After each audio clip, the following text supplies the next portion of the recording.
Hi there, I'm John, and I'm a Zenfolio expert. In this video, I'll show you how to add new pages to your website.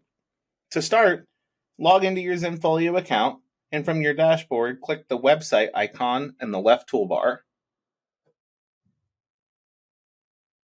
Once the web editor loads, to add new pages to your site, simply click the orange plus icon to the right of Site Pages at the top. Here, you'll be given various different options for different types of pages that you'd like to add. For now, click the blank page option and click Add Page. You will see a new page added to your Site Pages stack on the left, which can now be named by simply typing and pressing Enter, and can be customized accordingly with content blocks of your choice. I hope this helps.